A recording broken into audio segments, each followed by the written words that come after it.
cottage and small scale industries. So their focus was to develop both private as well as government sector industries, public enterprises industries, as well as private industries, and along with that, cottage and small scale industries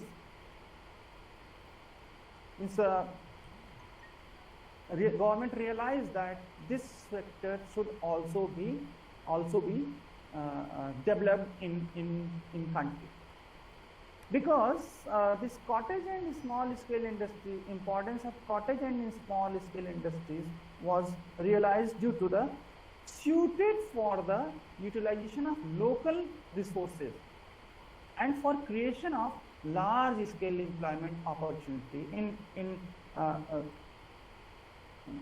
remote areas or in rural locations, or where these type of units established. तो ऐसा government ने realise किया था कि चूंकि 47 में देश आज़ाद हुआ और गवर्नमेंट, हमारे यहाँ लोगों को इतना एक्सपीरियंस नहीं था कि कैसे में सिस्टम स्टार्ट करना है, तो जो भी पॉलिसी मेकर्स थे या जो लोग इसमें इन्वॉल्व थे, वो लोग डिफरेंट कंट्रीज से और डिफरेंट एक्सपीरियंसेस, डिफरेंट लोगों के एक्सपीरियंसेस से अपने यहाँ जो पॉलिसी फ्रेमवर्क तैयार किया। तो उसमें जैसा कि यूएस और यूके और दूसरे रशिया, इन सब कंट्रीज़ को ही देख करके ये लोग रियलाइज किया कि हमें मिक्स्ड इकॉनमी, सोशल इकॉनमी, मतलब गवर्नमेंट और प्राइवेट दोनों सेक्टर को प्रमोट करना है, कैपिटलिस्ट को ही केवल नहीं प्रमोट। और ये भी रियलाइज़ किया गया था कि अगर हमें ज़्यादा से ज़्यादा रिसोर्सेज को यूटिलाइज करना है और एम्प्लॉयमेंट अपॉर्चुनिटी क्रिएट करनी है, तो स्मॉल स्केल इंडस्ट्रीज़ को हमें प्रमोट करना पड़ेगा। क्या क्या स्टेप्स लिए गए थे 1948 के प्रोग्राम इंडस्ट्रियल रेवोल्यूशन में? एक तो ऑर्गेनाइजेशनल स्ट्रक्चर को डेवलप करना, there should be development of organisational structure, various organisations which are required for the development of industries, जैसे बैंकिंग सेक्टर हुआ, या फिर जो लाइसेंस देने वाली संस्थाएं हुई, या और जो दूसरी संस्थाएं जैसे रॉ मटेरियल प्रोवाइड करना है, टेक्नोलॉजी प्रोवाइड करना है, ट्रेनिंग देना है। तो इस तरह के ऑर्गेनाइजेशंस को डेवलप करना और उनके वर्क पैटर्न क्या होंगे, वर्क कल्चर क्या होगा, उस सब चीज़ों पे स्टेप्स लिए। Increase in the outlay for the development of small scale and cottage industry, budget के साथ साथ उनको specific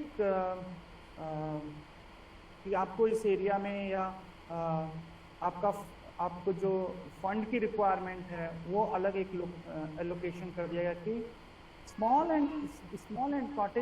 scale and cottage industry अगर कोई इस्टेब्लिश करना चाहता है तो उनको गवर्नमेंट की तरफ से क्या क्या फाइनेंशियल सपोर्ट मिलेगा, और फिर उनको गवर्नमेंट फाइनेंशियल सपोर्ट के अलावा और दूसरे जो हेल्प है वो क्या क्या देंगे। ये सारी चीज़ें पॉलिसी डॉक्यूमेंट्स में उस समय प्रिपेयर किए गए थे और उनको लागू भी किया गया था। कुछ प्रोडक्ट को रिजर्व कर दिया गया कि गवर्नमेंट सेक्टर या प्राइवेट सेक्टर किन किन तरह के प्रोडक्ट्स को बनाएंगे, किन किन तरह के प्रोडक्ट्स को स्मॉल और कॉटेज इंडस्ट्रीज में ही बनाया जाएगा, इस तरीके का प्रोविज़न किया गया। डिटेल के लिए फिर आप इंडस्ट्रियल रेवोल्यूशन 1948 का आप एक बार नेट पे सर्च करेंगे तो डिटेल पॉलिसी भी आपको मिल जाएगी।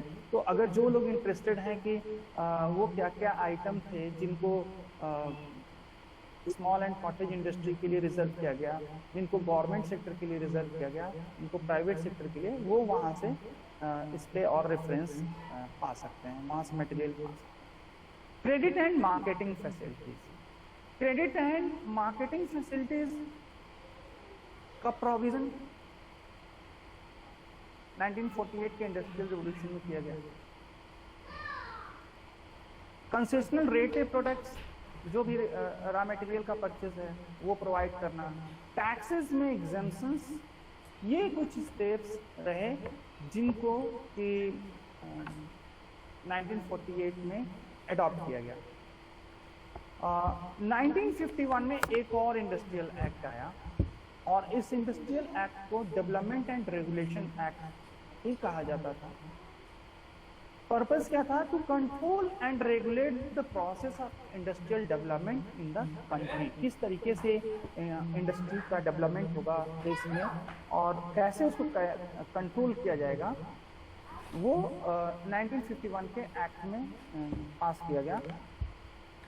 बट अगेन अगर हम बात करें कि रूरल इंडस्ट्री के नाम से कोई प्रोविजन या कोई अरेंजमेंट हो, वो स्पेसिफिकली इस तरह के कोई प्रोविजन 1951 के एक्ट में नहीं है। इमीडिएटली 1951 और 48 जो दोनों इंडस्ट्रियल रिवॉल्यूशन आए, इनका मेन पर्पस ये था कि किस तरीके से इंडस्ट्री का डेवलपमेंट कंट्री में होगा। इस समय फर्स्ट 5 ईयर प्लान स्टार्ट होता है 1951 टू 56। 1951 टू 56 के फर्स्ट 5 ईयर प्लान के इस्टेब्लिशमेंट से पहले ही और 1948 का जो इंडस्ट्रियल रिवॉल्यूशन आया, गवर्नमेंट ऑफ इंडिया ने 1947 में कॉटेज इंडस्ट्रीज बोर्ड स्टैब्लिश किया था। That was not related to the industrial policy of 1948। In 1947 government established a separate board for the development of cottage industries in India. During first 5-year plan, government ने कुछ changes किए cottage industries board जो establish हुआ था 1947 में।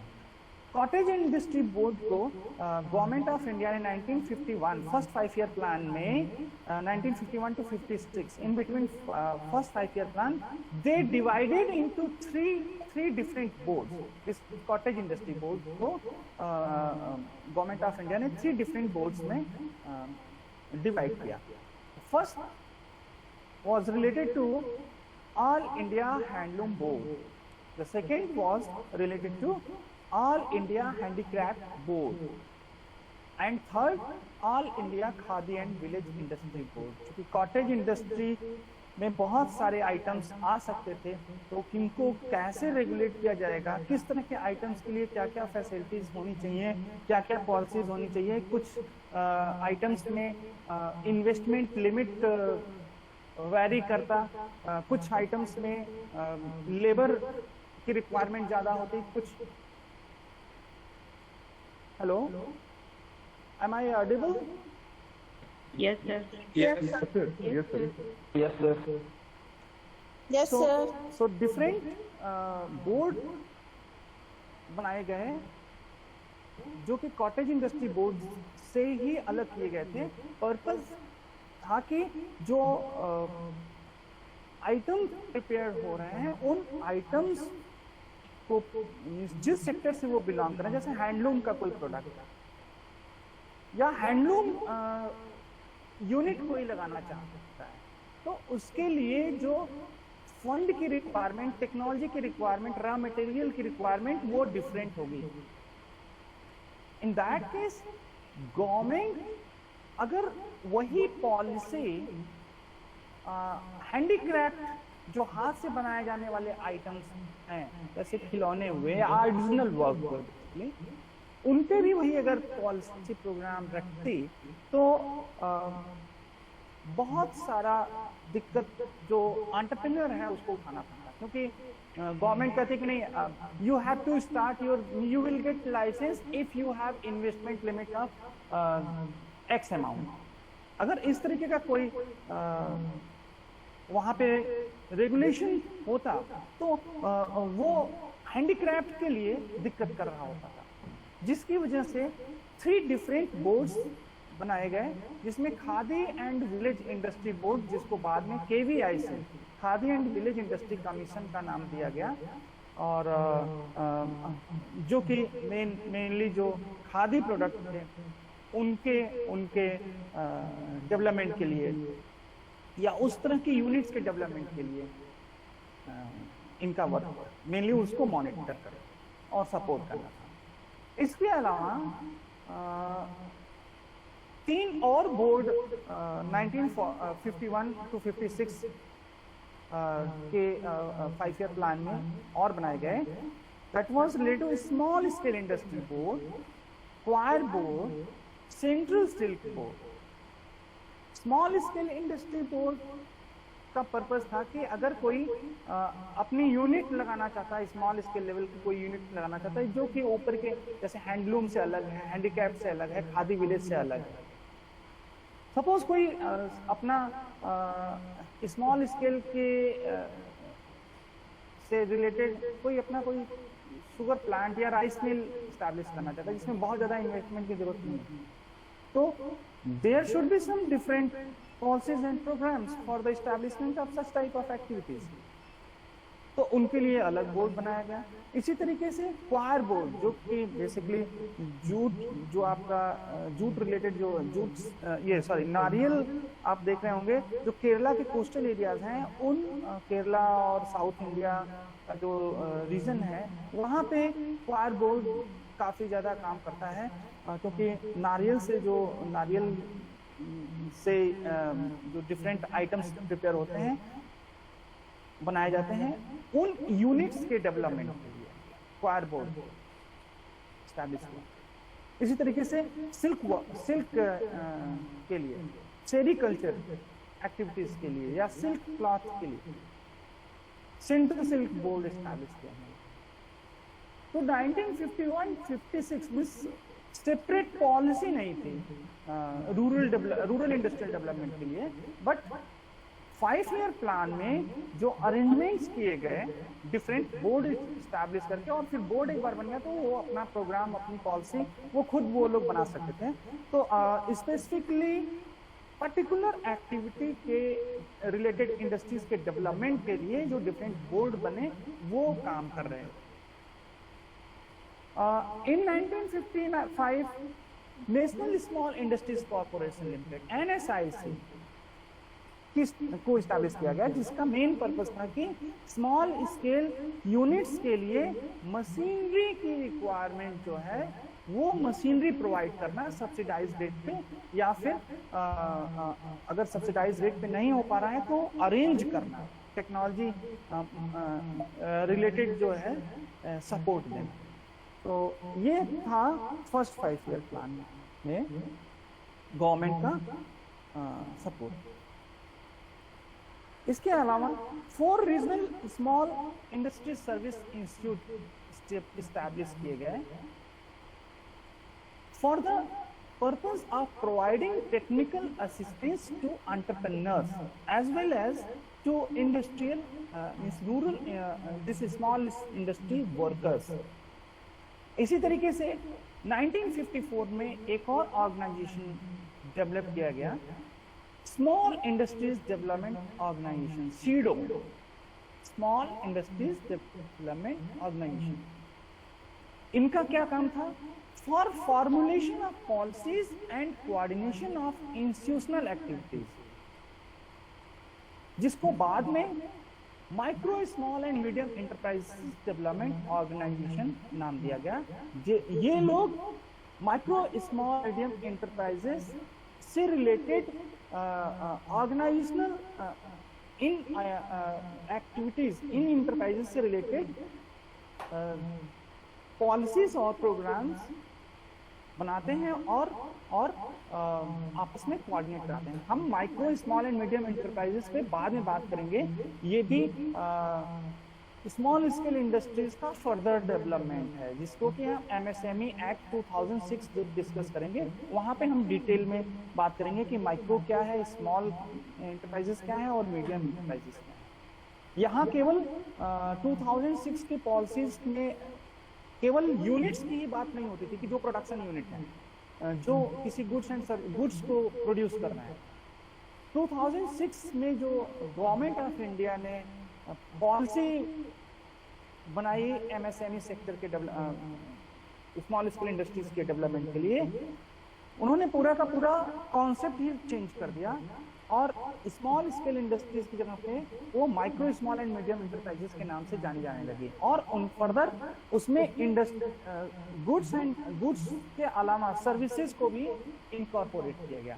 तो further जब हम नेक्स्ट टॉपिक, इस पे स्पेसिफिक एक टॉपिक है लेक्चर जब हम इसमें लेंगे तो इन डिटेल में वहाँ पे बात करेंगे कि माइक्रो क्या है, स्मॉल क्या है, मीडियम क्या है, वो कंफ्यूजन फिर आपका वहाँ पे दूर हो जाएगा। वैसे MSME का सेपरेट वेबसाइट है, मिनिस्ट्री है, MSME के नाम से अगर आप सर्च करेंगे तो micro small and medium enterprises का जो पूरा मंत्रालय है गवर्नमेंट ऑफ इंडिया का, उसकी वेबसाइट पे आप देखें कि बहुत सारा material small scale industries, cottage industries, KVIC, इन सबसे रिलेटेड वहाँ पे अवेलेबल है। तो गवर्नमेंट के एनुअल प्लान्स, गवर्नमेंट के specific activity wise, board wise policy documents भी अवेलेबल है। उनका काम क्या है, कैसे वो सपोर्ट करते हैं इंडस्ट्रीज को, यूनिट्स को या एंटरप्रेन्योर्स को। तो आप वहाँ से इस पे आप देख सकते हैं। एक गूगल सर्च पे आपको ये बहुत सारी जानकारी इसमें मिल जाएगी। देन इंडस्ट्रियल स्टेट्स, से यहाँ पे है कि जो अरेंजमेंट किया गया कि कुछ ऐसे लोकेशंस आइडेंटिफाई किए गए जहाँ पे फैक्ट्री स्टैब्लिशमेंट किया जा सके, power, water, transport, these common facilities also provided by the government of India in industrial states, जिसको हम लोग औद्योगिक क्षेत्र भी कहते हैं। कुछ हर जिले में, हर डिस्ट्रिक्ट में एक इंडस्ट्रियल स्टेट या औद्योगिक क्षेत्र कहा जाता है, जहाँ पे आप जाके अगर आप विजिट करना चाहें, आप जिस भी डिस्ट्रिक्ट लोकेशन में है, वैसे तो इस समय बाहर निकलना सेफ नहीं है, जिस भी जगह पे आप हैं आप देखेंगे कि वहाँ उस डिस्ट्रिक्ट में एक औद्योगिक क्षेत्र या औद्योगिक पार्क या इंडस्ट्रियल स्टेट के नाम से एक एरिया आइडेंटिफाई होता है और वहाँ बहुत सारी छोटी छोटी इंडस्ट्री या कोई बड़ा शहर है तो हो सकता है कि उस लोकेशन में बड़ी इंडस्ट्री भी आपको दिखाई दे। तो बनारस में भी जो लोग बनारस में हैं, यहाँ का मुझे आइडिया है 2 लोकेशन है। एक तो रामनगर का एरिया है, रामनगर औद्योगिक क्षेत्र है, और दूसरा जो वाराणसी कैंट स्टेशन से जब आप इलाहाबाद की तरफ जाते हैं तो चांदपुर इंडस्ट्रियल स्टेट्स है। उन एरियाज में आप जाके देखेंगे तो छोटी छोटी बहुत सारी फैक्ट्रीज हैं जहाँ पे शुरू में बहुत सारा अरेंजमेंट किया गया था। वहाँ चूँकि शहर से वो एरिया बाहर था, अभी तो वो पूरा का पूरा एरिया ही शहर के अंदर आ गया है।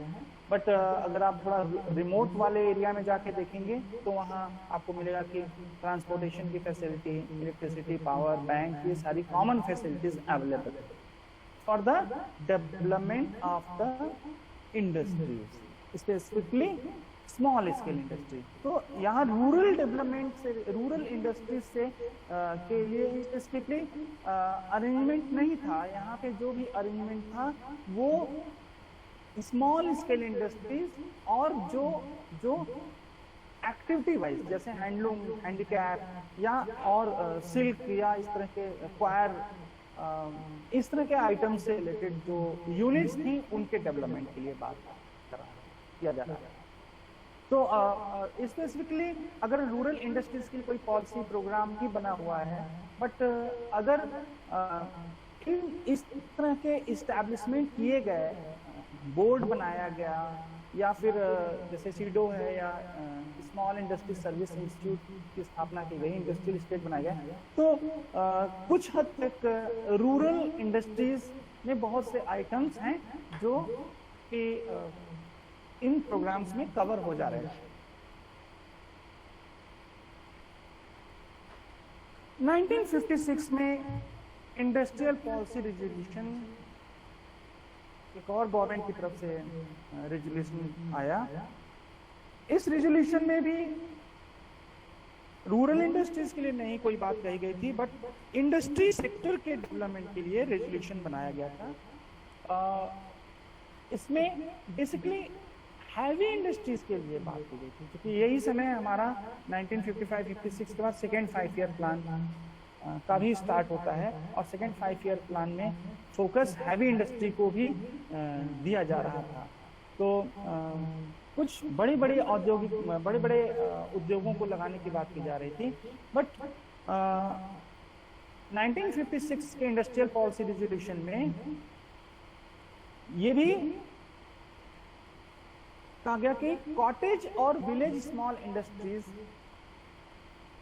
का जो इम्पोर्टेंस है इकोनॉमिक डेवलपमेंट में, उसको कम नहीं किया जा सकता है। और ये cottage and village level small scale industries जो भी हैं, they are playing important role because of some advantages, some distinct advantages.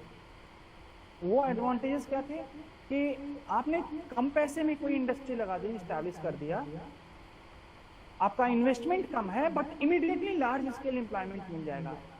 आपने गांव में कोई एक गांव विलेज लेवल की कोई इंडस्ट्री लगा दी, तो उसमें 10-12 परिवार से आप लोगों को 10-12 लोगों को एम्प्लॉयमेंट दे सकते हैं इमीडिएटली, और 6 महीने या 1 साल के अंदर वो यूनिट ऑपरेट भी करना शुरू हो जाएगी।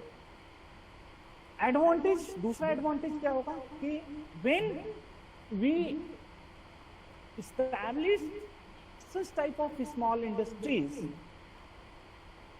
in remote areas, in that area the labor force or those who are attached with the such industries, small scale industries or village industries, they will immediately getting some income, उनको कुछ income मिलना शुरू हो जाएगा।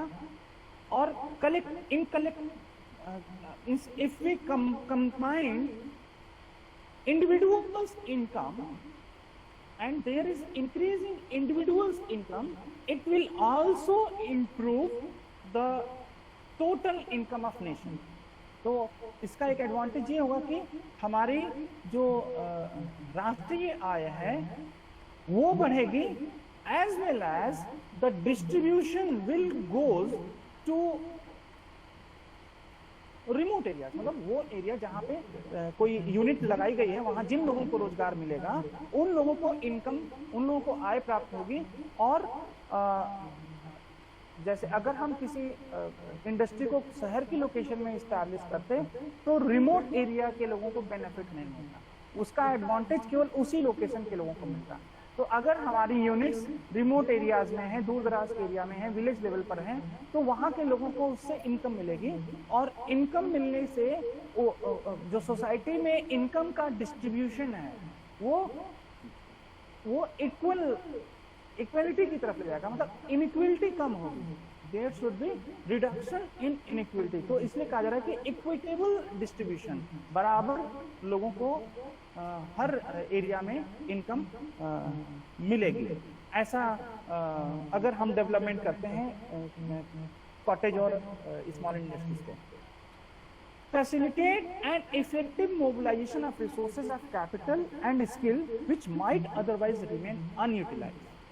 तो अगर गांव का आदमी शहर नहीं आ सकता है और वो उतना ही स्किल्ड है जितना शहर का लेबर फोर्स है, तो अगर हम इंडस्ट्री उस लोकेशन में लगा दें, तो जो गांव का वर्कर है जो माइग्रेट नहीं कर सकता था, उसके स्किल के अकॉर्डिंग अगर उस लोकेशन पे इंडस्ट्री स्टैब्लिश कर दी गई हैं, तो उसका बेनिफिट वहाँ के लोगों को मिलेगा।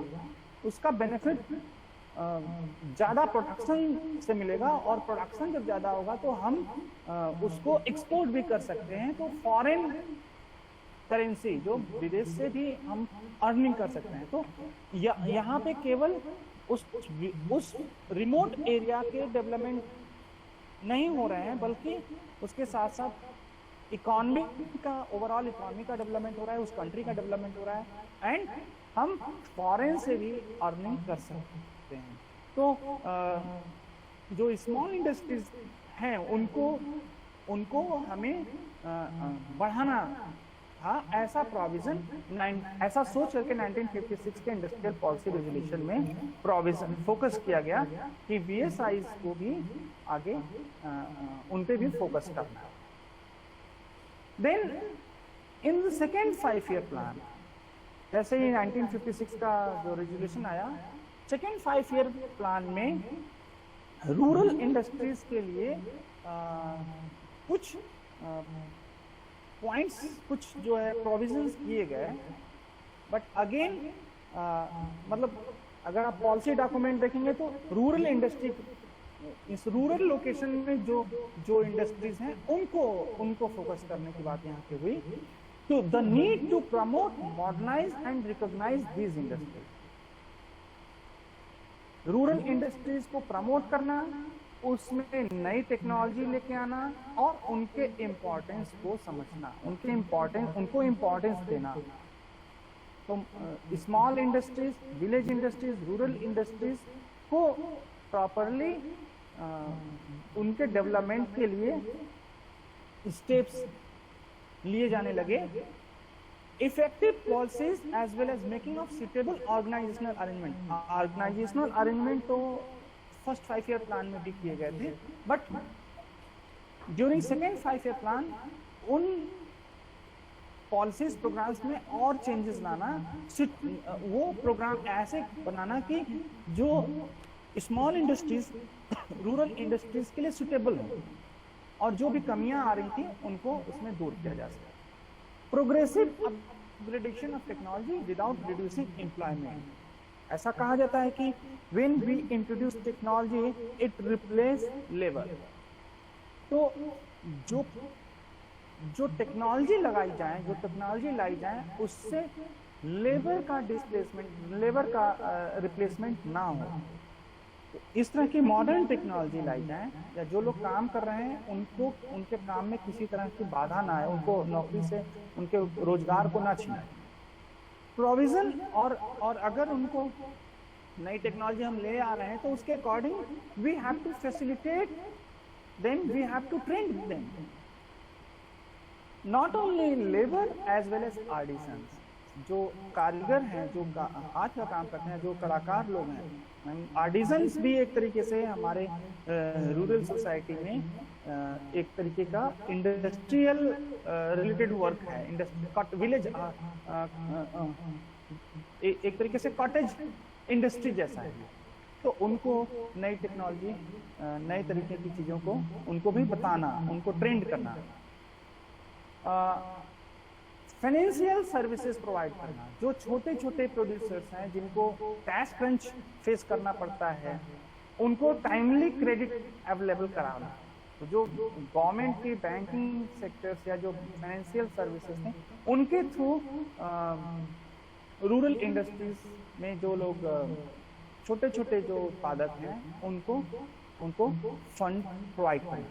Efforts were made to promote cooperation. Cooperative movement के थ्रू भी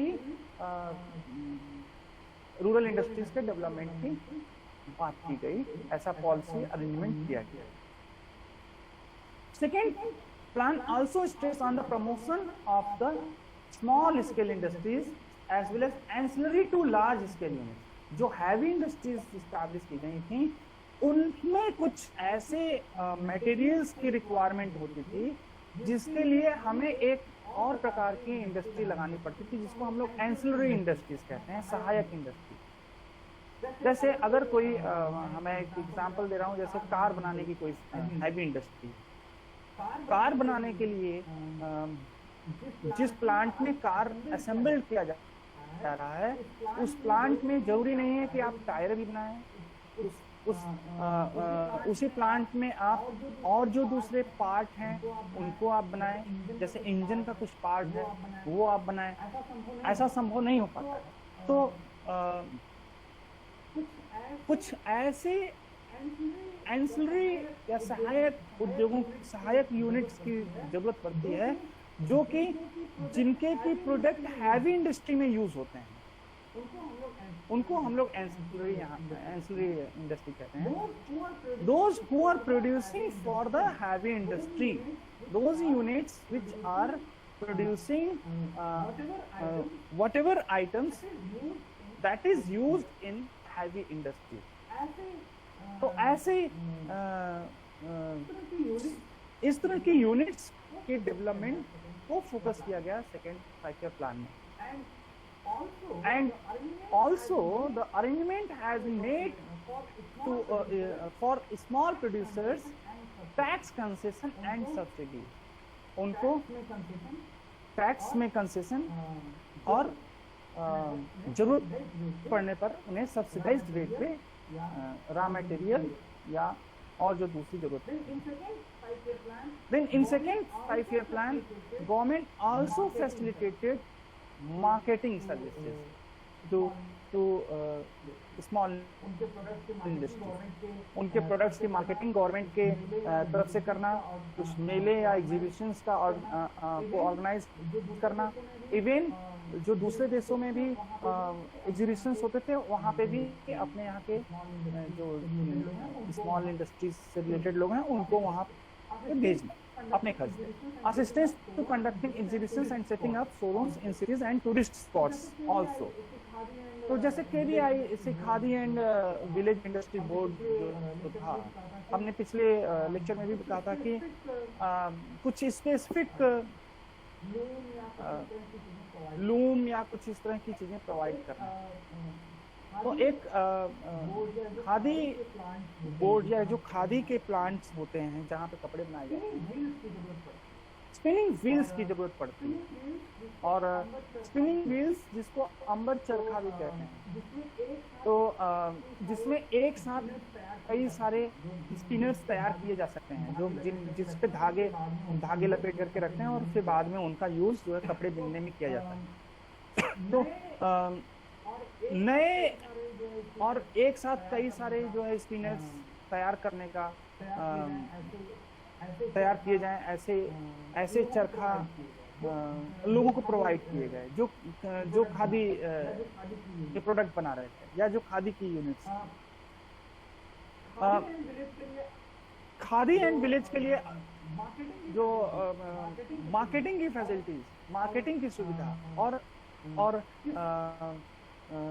किस मीन्स उनको प्रमोट करने के लिए काफी अरेंजमेंट किया गया. जैसे area schedule, marketing schedule, intensive marketing schedule and area schedule where also adopted for KVI khadi village के लिए. तो खादी विलेज के लिए तो अलग से बहुत सारा प्रोविजन किया गया है, उसको फिर जो आगे देखेंगे. ये जो है सेकेंड 5-year प्लान में अरेंजमेंट है. स्मॉल इंडस्ट्री सर्विस इंस्टीट्यूट को इस्टेब्लिश किया गया to assist the village and small industries with technical advice. काम क्या था? Technical advice, procurement of raw materials and marketing research. Basically SISI का जो वर्क था वो एडवाइस देना, सजेशंस देना, रॉ मटेरियल का अरेंजमेंट करना और कैसे मार्केटिंग अपने प्रोडक्ट्स की करें, उस पर रिसर्च कंडक्ट करके जो भी आउटपुट्स आ रहे हैं उनसे वापस जो एंटरप्रेन्योर हैं उनको जानकारी दें.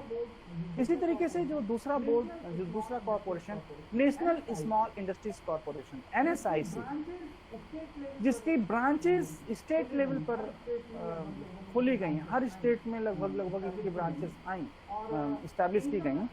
और इनका पर्पस, इनको इस्टेब्लिश करने का पर्पस था कि supplying machinery and equipment to small producers. और ये जो कॉर्पोरेशन था इनका, the corporation assisted them in procuring orders from the government and also providing them with financial marketing and technical facilities. अगर गवर्नमेंट को किसी को कुछ परचेस करना होता या कुछ गवर्नमेंट की ये रिक्वायरमेंट होती, तो जैसे गवर्नमेंट के लिए मान लीजिए ऐसी जरूरत है यूनिफॉर्म की जरूरत, यूनिफॉर्म बनवाना है तो ये ऑर्गेनाइजेशन कुछ यूनिट्स को आइडेंटिफाई करके, कुछ एंटरप्रेन्योर्स को आइडेंटिफाई करके गवर्नमेंट से कॉन्ट्रैक्ट दिलाने का काम, प्लस अगर उनके पास फाइनेंशियल सपोर्ट नहीं है तो वो फाइनेंशियल सपोर्ट उन यूनिट्स के जो ओनर हैं उनको देना. तो ये एक तरीके से ये केवल इंडिविजुअल्स को बेनिफिट नहीं था, ये केवल उन यूनिट्स के ओनर को ही बेनिफिट नहीं था, ये फैसिलिटी प्रोवाइड करने से जो बेनिफिट था वो जितने लोग उन यूनिट्स में काम कर रहे थे उन सबको benefit, and also those who are connected with that industries, जो मार्केटिंग से जुड़े हुए थे, जो ट्रांसपोर्टेशन से जुड़े हुए थे, जो रॉ मटेरियल सप्लाई कर रहे थे। अगर हम एक एंटरप्रेन्योर्स को सपोर्ट करते हैं तो वो एंटरप्रेन्योर्स के सपोर्ट से कई सारी एक्टिविटीज स्टार्ट हो जाती हैं और बहुत से लोगों को रोजगार मिलता है। जहाँ पे भी एक यूनिट होगी उस यूनिट में तो लोगों को काम मिलेगा ही, लेकिन उसके आसपास में उस लोकेशन का भी डेवलपमेंट होना शुरू हो जाता है। वहाँ मार्केट धीरे धीरे एस्टैब्लिश हो जाता है, वहाँ धीरे धीरे दुकानें आ जाती हैं, school, colleges and health facilities, hospitals, ये सारी सुविधाएं धीरे धीरे उन एरियाज में आने लगती हैं, ताकि वहाँ के लोग, मतलब हम सीधे सीधे इसको ऐसे समझें कि अगर आप इंडस्ट्री को डेवलप कर रहे हैं, स्मॉल इंडस्ट्रीज को डेवलप कर रहे हैं, एंटरप्रेन्योर्स को प्रमोट कर रहे हैं, तो उसके डेवलपमेंट से, उसके आगे बढ़ने से उस एरिया का डेवलपमेंट होगा। तो इस तरह का अरेंजमेंट भी सेकेंड 5 ईयर प्लान में हुआ।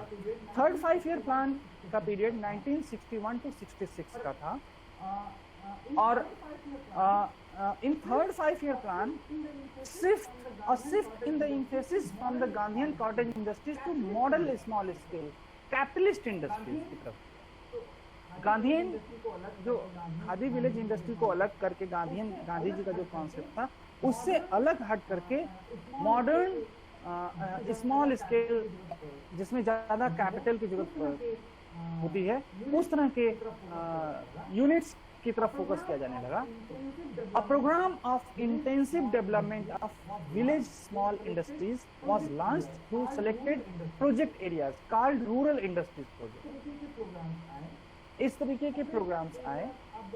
Operational areas of the projects were made equal to the average size of the district so as to avoid the drawbacks of the pilot projects। KVIC launched ग्राम इकाइज for the integrated rural. तो KVIC ने अलग से integrated rural development के लिए ग्राम इकाइज का concept दिया, और उनकी जो भी यूनिट्स थी वो ग्राम को यूनिट मान करके और अपनी यूनिट लगाने लगे।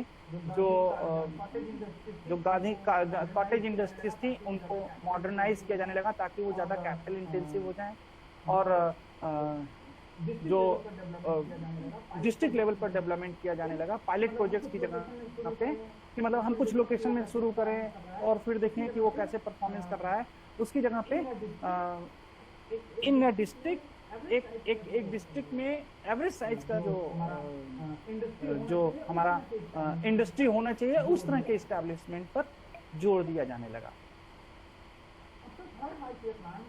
आफ्टर थर्ड 5 ईयर प्लान 1966 के बाद जनता गवर्नमेंट और इस तरह की सरकारों में कुछ चेंज हुआ, तो एनुअल प्लान्स आए 1966, 66, 67, 67, 68 और 68, 69। इस पीरियड में कोई 5 ईयर प्लान नहीं बना था, एनुअल प्लान बने थे, और एनुअल प्लान में भी रीजनल इम्बैलेंसेस की बात की गई थी, एंड इसमें भी वही स्मॉल स्केल इंडस्ट्रीज के प्रमोशन के लिए ज़्यादा फोकस किया गया था। ऐसा माना जाता है कि जो ये गवर्नमेंट थी, जनता गवर्नमेंट जिसको कहते हैं, इस रिजिम में स्मॉल स्केल इंडस्ट्रीज का काफ़ी ज़्यादा डेवलपमेंट हुआ, और क्योंकि इनका फोकस ही था कि नहीं हम छोटे छोटे लोकेशंस पे इंडस्ट्रीज डेवलप करेंगे, उससे वहाँ के लोगों को benefit मिलेगा। The need of discouraging the growth of industries in the metropolitan areas and of promoting industries in the backward areas was failed. This led to the formation of special location specific scheme of incentives for setting up of units। और इसी को ध्यान में रखते हुए जो concept रहा कि नहीं, हम जो थर्ड 5 ईयर प्लान में भी धीरे धीरे दिखाई देने लगा था कि कैपिटलिस्ट पॉइंट ऑफ व्यू से और स्मॉल स्केल इंडस्ट्रीज से लोकेशंस हर डिस्ट्रिक्ट में हम इंडस्ट्रीज स्टैब्लिश करेंगे। 4th 5 ईयर प्लान और थर्ड 5 ईयर प्लान, चूंकि एनुअल प्लान उस समय चल रहे थे, उनको भी लेते हुए हम 4th 5 ईयर प्लान में जो अरेंजमेंट है उनको एक बार फिर से यहाँ पे आपको डिस्क्राइब कर रहे हैं। The policies of industrial dispersion was centered on the concept of industrial estate which were located in the suburbs and small towns. तो जो मैंने अभी फर्स्ट ईयर 5 ईयर प्लान में जो आपको अभी डिस्क्राइब किया था कि इंडस्ट्रियल स्टेट औद्योगिक क्षेत्र की बात जो करा था, तो फोर्थ प्लान और थर्ड एनुअल प्लान में जो 3 एनुअल प्लान थे उन सब में भी इंडस्ट्रियल स्टेट को प्रमोट करने की बात हुई और ज़्यादा से ज़्यादा फैसिलिटीज इंडस्ट्रियल स्टेट में प्रोवाइड की जाए ताकि इंडस्ट्रियल डिस्पर्सन जो सेंट्रलाइज ना होकर के हर छोटे छोटे शहरों में, छोटे छोटे कस्बों में ये यूनिट्स, स्मॉल industrial units पहुंचे.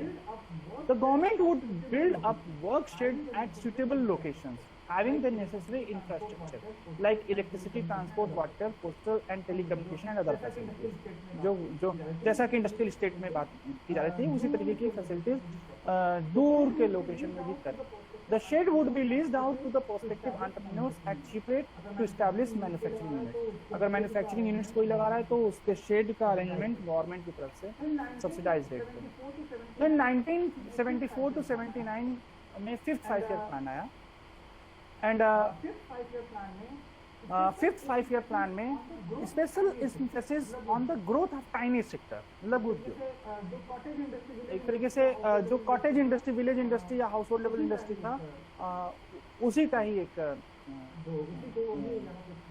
जो उसी को ही यहाँ पे फोकस किया गया कि जो टाइनी सेक्टर हैं उनमें जो आइटम्स प्रोड्यूस होंगे उन आइटम्स की संख्या को बढ़ा दिया गया.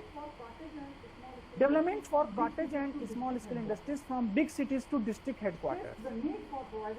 Stress the need for providing servicing facilities and vocational training to the producers in both artisans and modern industries.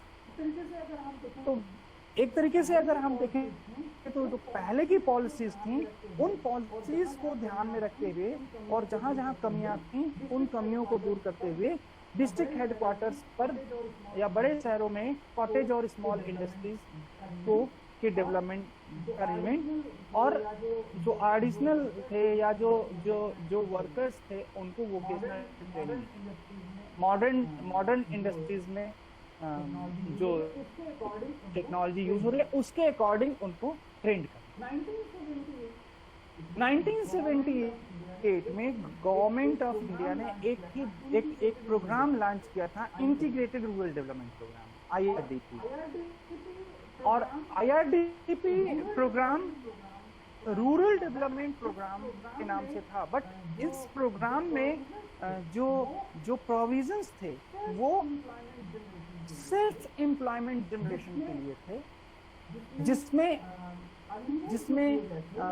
Arrangement जो किए गए थे वो ना केवल एग्रीकल्चर या animal husbandry but manufacturing and trading itself a part of industry, जिसमें हम रॉ मटेरियल प्रोक्योर करते हैं और फिर उसको सेल करते हैं.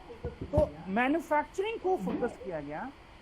तो ये एक ऐसा प्रोग्राम था जो कि रूरल इंडस्ट्रीज के डेवलपमेंट के लिए तैयार किया गया था. मतलब ये ज़्यादा सुटेबल था रूरल एरिया में. इंडस्ट्री हम नहीं कह सकते हैं, हम इसको कह सकते हैं कि जो हाउस होल्ड लेवल पर जो एक्टिविटीज थी, जो इंडस्ट्री रिलेटेड एक्टिविटीज, जो मतलब सेल्फ एम्प्लॉयमेंट रिस्पॉन्सिबिलिटी, अपने घर में ही काम कुछ शुरू कर लिया और जिससे उनको कुछ अर्निंग आने लगी. तो इस IRDP प्रोग्राम्स में रूरल इंडस्ट्रीज के सपोर्ट की कुछ बात हुई थी, बट वो सेल्फ एम्प्लॉयमेंट के पर्सपेक्टिव्स पे उनको टूल्स देना.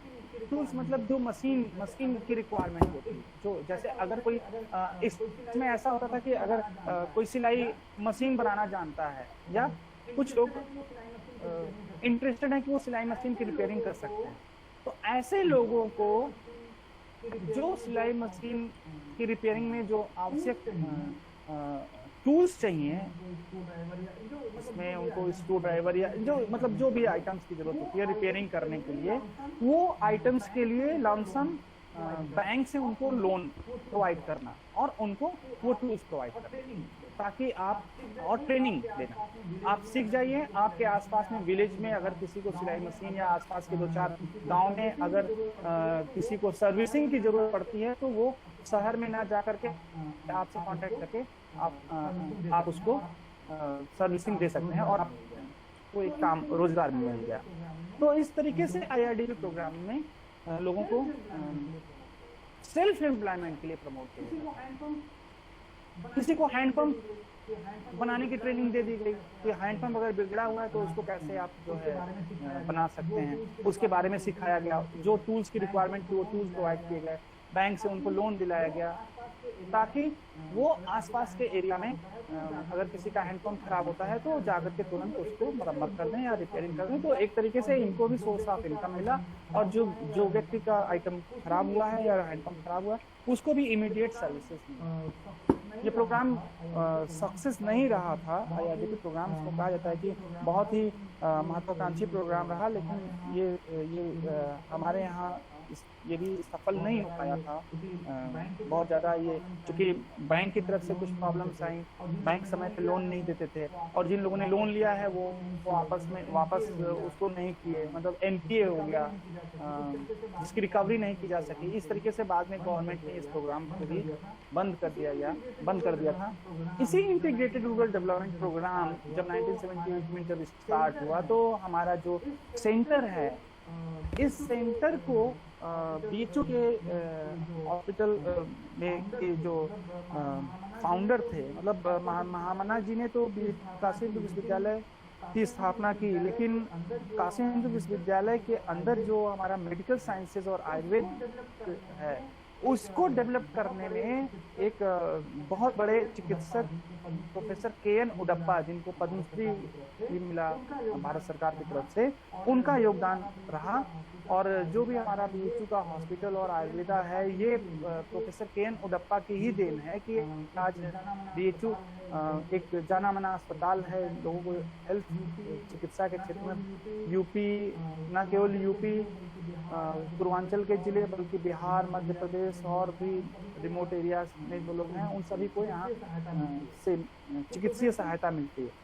तो प्रोफेसर KN उडप्पा ने 1981 में हमारा जो सेंटर है, centre for integrated rural development, इसकी स्थापना की थी और IRDP प्रोग्राम के नाम से इसको शुरू किया गया था, integrated rural development programme.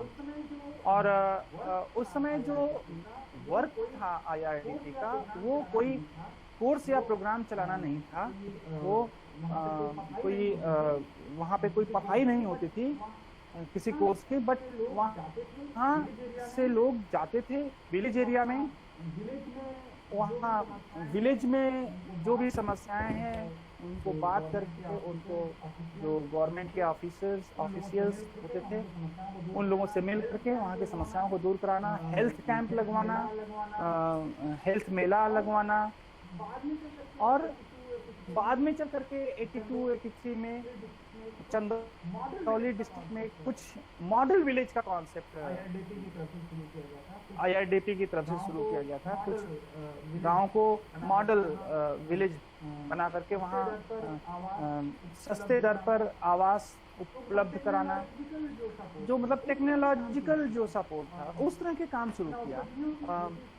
One औषधियों की खेती को प्रमोट करना, कैसे जो घरेलू हमारे घर में रसोई में जो संसाधन उपलब्ध है कैसे उनसे अपनी चिकित्सा कर लेना, इस तरह की चीज़ों पर काम करना शुरू किया था 1980 के बाद से।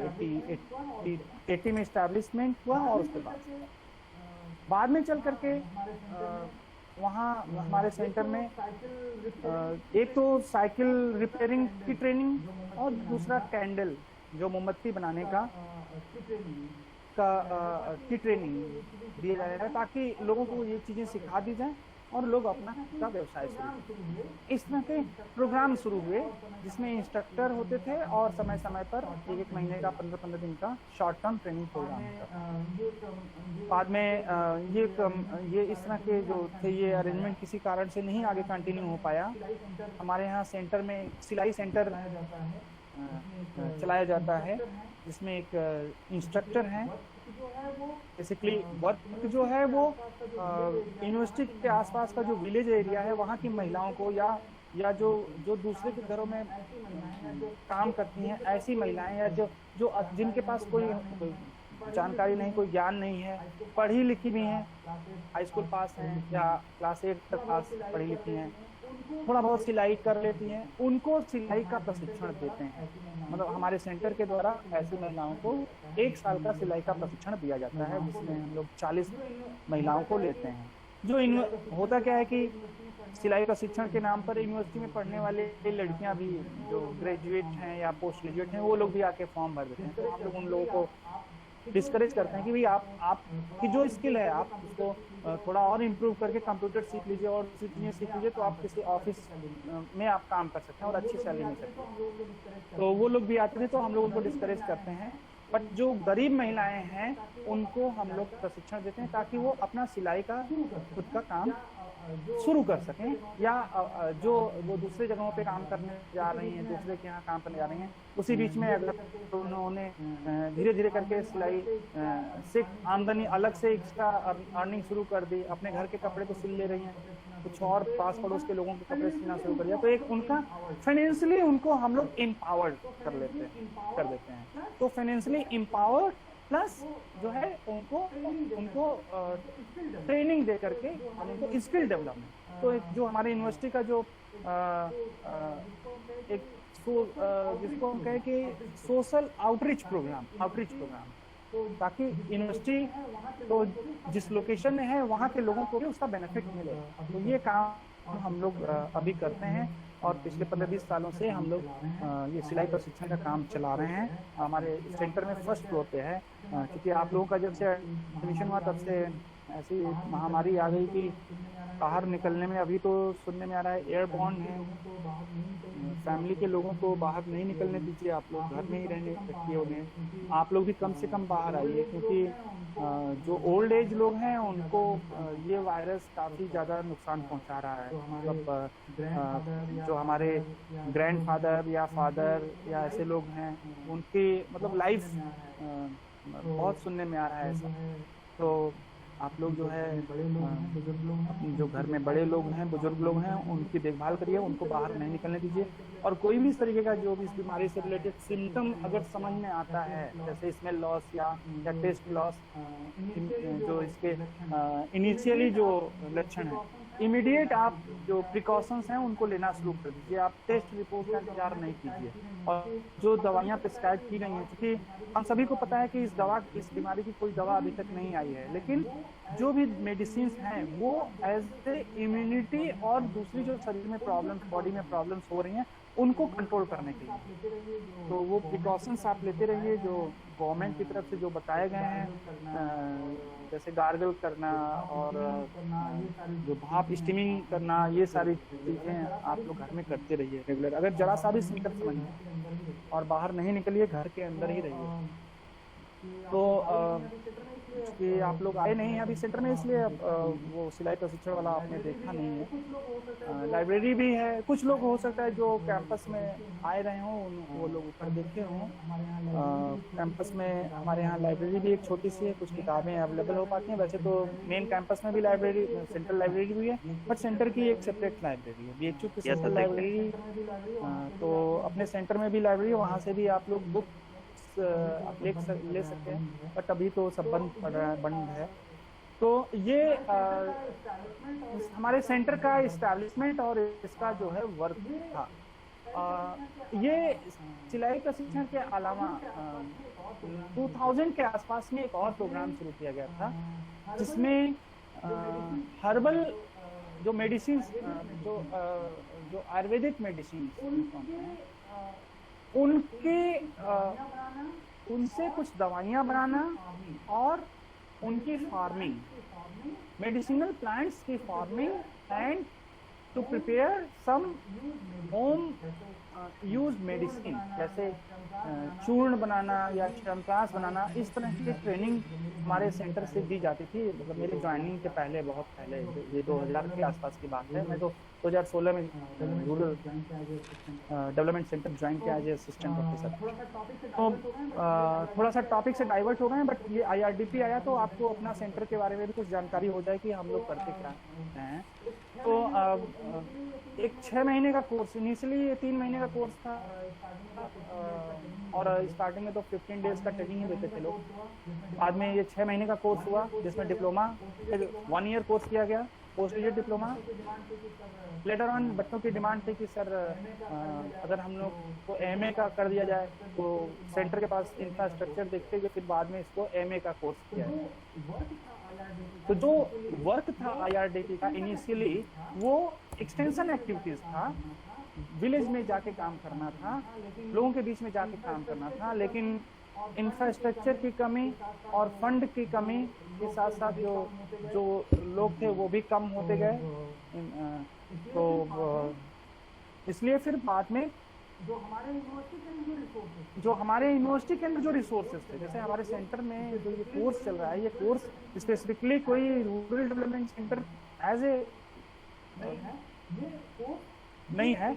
ये कोर्स जो यूनिवर्सिटी के जो दूसरे डिपार्टमेंट्स हैं, या जो फैकल्टीज हैं, या जो इंस्टीट्यूट्स हैं, उनके उन सब्जेक्ट्स, उन डिपार्टमेंट से जो रूरल डेवलपमेंट के लिए यूज होने वाले जो नॉलेज रिलेटेड जो पेपर्स थे, उनको क्लब करके ये कोर्स तैयार किया गया था। तो ये जो दूसरे जो मैनेजमेंट इंस्टीट्यूट रिलेटेड जो कोर्स, जैसे इरमा है, या फिर और जो IIMs में मैनेजमेंट का कोर्स चल रहा है, या MBA इन एग्री मार्केटिंग, या MBA इस तरह, उससे थोड़ा सा ये डिफरेंट है। MBA इन रूरल डेवलपमेंट उस कोर्स से थोड़ा ये डिफरेंट है। इस कोर्स में आपको हेल्थ भी पढ़ने को मिल रहा है, इस कोर्स में आपको टेक्नोलॉजी का भी कुछ पार्ट है, इसमें आपको एनिमल हस्बेंड्री भी है, एग्रीकल्चर भी है, तो सोशियोलॉजी के कुछ पेपर है, कुछ पॉलिटिकल साइंस के हैं, कुछ इकोनॉमिक्स है। तो ये कोई सेलेक्टेड नहीं है कि यही चीज इसमें है। ये एक ग्रुप जो सब्जेक्ट का है उसको लेकर के इसमें ये कोर्स तैयार किया गया था उस समय के जो लोग थे यूनिवर्सिटी में, जो सेंटर में जो लोग थे। तो बाद में ये MA आ गया, इसमें थोड़ा सा डिफरेंट भी है। और अभी चूंकि लॉकडाउन और ये सारा सब सिस्टम जो है, पैंडेमिक है, इसलिए क्लासेस वर्चुअल ऑनलाइन ही हो रही हैं। तो ऑनलाइन मोड जो है टीचिंग लर्निंग में हाई डेज तो है, हम सभी जान रहे हैं। कई बार नेट की प्रॉब्लम है, कई बार टीचर्स, बहुत सारे टीचर्स भी हमारे सुनने में आया कि वायरस की वजह से वो लोग बीमार हैं या ऐसे हैं। तो बट एनीवे, इसी बहाने आप लोगों को थोड़ा सा सेंटर की जानकारी हुई। और ये मेन है कि IRDP जो शुरू हुआ था 1978 में, उसी के बाद से हमारा सेंटर का तो इस प्रोग्राम के थ्रू भी जो सपोर्ट था वो रूरल पुअर्स को हेल्प करना था। इंटीग्रेटेड रूरल डेवलपमेंट प्रोग्राम 1978 जो आया। नेक्स्ट है, हाँ, इसको कंप्लीट कर लेते हैं। 600 poor household benefited in each block. जो IRDP प्रोग्राम्स का जो काम करने का जो तरीका था कि 600 परिवार को आइडेंटिफाई करना each block, and 1/6 of them benefit through village and cottage industry employment. They have means ये 600 हाउसहोल्ड में से 1/3 1/6 मतलब 100 हाउसहोल्ड, 100 फैमिलीज को विलेज एंड कॉटेज इंडस्ट्री में एम्प्लॉयमेंट प्रोवाइड करवाना। Under 1/6 through service sector employment and decentralisation therefore would extend from district level to block level. तो IRDP programme एक तरीके से जो इंडस्ट्री में 600 एक ब्लॉक से अगर हम 200 लोगों को अगर हम एम्प्लॉयमेंट प्रोवाइड करवा पा रहे हैं कॉटेज और विलेज इंडस्ट्री में, सर्विस सेक्टर में, तो ये एक तरीके से डिसेंट्रलाइज्ड डेवलपमेंट हुआ डिस्ट्रिक्ट से ब्लॉक लेवल पर। मतलब डिस्ट्रिक्ट ओवरऑल बात ना करके हम ब्लॉक लेवल पर जा करके लोगों को एम्प्लॉयमेंट प्रोवाइड कराया। तो ये एडवांटेज रहा इस IRDP प्रोग्राम का। लेकिन मैंने जैसा बोला कि बहुत सक्सेस नहीं रहा है। आप इसको अलग से भी अगर आप IRDP प्रोग्राम का क्रिटिकल इवैल्यूएशन देखेंगे तो इसके लिमिटेशंस में आपको समझ में आ जाएगा। जो मैंने बात की थी कि समय पे लोगों ने बैंक का लोन नहीं चुकाया, या जो गवर्नमेंट ऑर्गेनाइजेशंस के ऑफिसर्स थे उन्होंने बहुत ज़्यादा इंटरेस्ट नहीं लिया, बैंक्स की तरफ से सपोर्ट नहीं मिला, जिसका कारण ये हुआ कि और फिर लोगों में भी उदासीनता थी कि ये क्या है, पता नहीं मतलब इसमें क्या होगा क्या नहीं होगा, एक डर था जिसमें इस प्रोग्राम से। तो 7 5-year प्लान से और आगे का जो है उसको हम नेक्स्ट क्लास में डिस्कस करेंगे। आज के लिए बस इतना ही। Thank you. किसी को कुछ पूछना है तो आप पूछ सकते हैं।